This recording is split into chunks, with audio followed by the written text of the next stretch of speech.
കഴിഞ്ഞ 10 വർഷക്കാലം നാം സംസ്ഥാനമെന്ന നിലക്ക് ഉന്നത വിദ്യാഭ്യാസ മേഖലയിൽ കൈവരിച്ച നേട്ടങ്ങളുണ്ട്.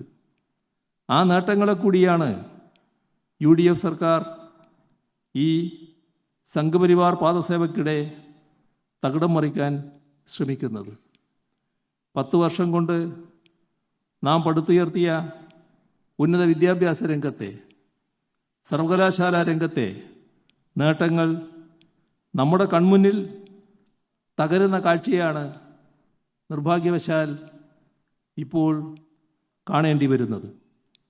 നേട്ടങ്ങളെ അപ്പാടെ തകർത്തെറിയാനുള്ള ശ്രമം, അതോടൊപ്പം സർവകലാശാല എന്ന ആശയത്തെ തന്നെ നിഗ്രഹിക്കുന്ന നിലപാട്, ഇതാണ് പുതുതായി ഭരണത്തിലെത്തിയ UDF സർക്കാർ സ്വീകരിക്കുന്നത്. ഇതിൽ നല്ല ആത്മാർത്ഥതയോടെയാണ് അവർ നീങ്ങുന്നത്.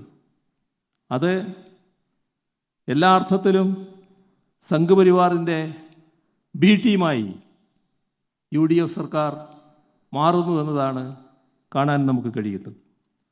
കേന്ദ്രത്തിൽ നിന്ന് RSS, ഇവിടെ കേരളത്തിൽ UDF സർക്കാർ ഒരുമിച്ച് ചേർന്നുകൊണ്ട് സർവകലാശാല എന്ന സെക്കുലറിടത്തെ വർഗീയമായി മരീമസമാക്കാൻ നോക്കുകയാണ്.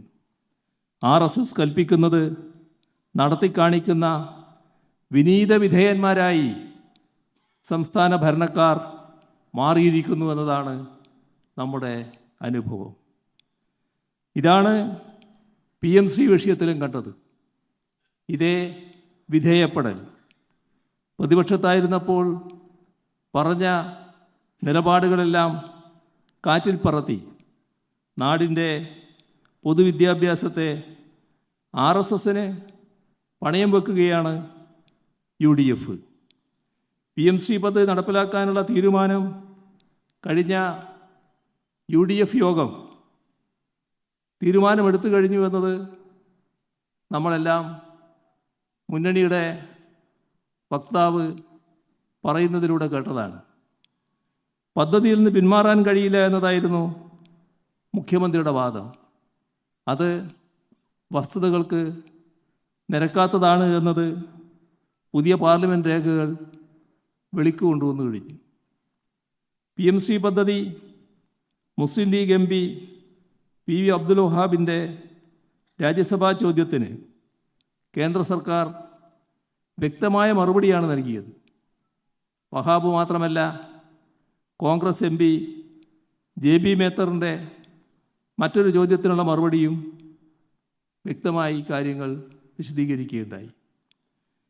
PMC പദ്ധതി നടപ്പാക്കിയിട്ടില്ല, അതിനായി 1 രൂപയെങ്കിലും കേന്ദ്രത്തിൽ നിന്ന് കേരളം കൈപ്പറ്റിയിട്ടില്ല. ഇതാണ് കേന്ദ്ര സർക്കാർ അറിയിച്ചത്. ഏത് ഘട്ടത്തിലും പിൻവാങ്ങുന്നതിന് യാതൊരു പ്രയാസവുമില്ല എന്നുകൂടി കേന്ദ്ര സർക്കാർ അറിയിക്കുകയുണ്ടായി. അപ്പോൾ നിയമപരമായ യാതൊരു നിർബന്ധവുമില്ല. ഇപ്പോൾ ആ പദ്ധതി നടപ്പാക്കാത്ത നിലയിൽ നിൽക്കുകയാണ്. അതാണ് അമിതാവേശത്തോടെ സംഘപരിവാറിനെ പ്രീതിപ്പെടുത്താൻ നടപ്പാക്കുന്ന നിലയിലേക്ക് UDF സർക്കാർ മാറിയിട്ടുള്ളത്. കഴിഞ്ഞ 10 വർഷക്കാലം LDF സർക്കാർ RSSൻ്റെ വർഗീയ തന്ത്രങ്ങൾക്ക് മുന്നിൽ മുട്ടുമടക്കാതെ പൊരുതി നിൽക്കുകയാണ് ഉണ്ടായത്. അങ്ങനെ കാത്തു സൂക്ഷിച്ച കേരളത്തിൻ്റെ പൊതുവിദ്യാഭ്യാസ മേഖലയാണ് ഇപ്പോൾ UDF ഒറ്റുകൊടുക്കുന്നത്.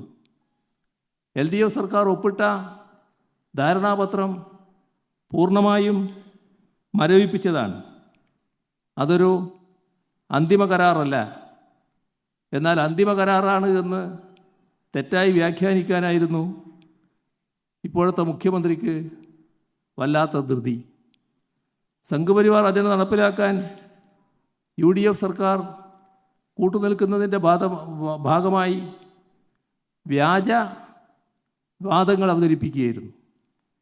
PMC അറബിക്കടലിൽ പ്രതിപക്ഷത്തിരുന്നു കൊണ്ട് പറഞ്ഞവർ അധികാരത്തിലേറിയപ്പോൾ വലിയ വഞ്ചന കാട്ടുന്നതാണ് കേരളം കാണുന്നത്.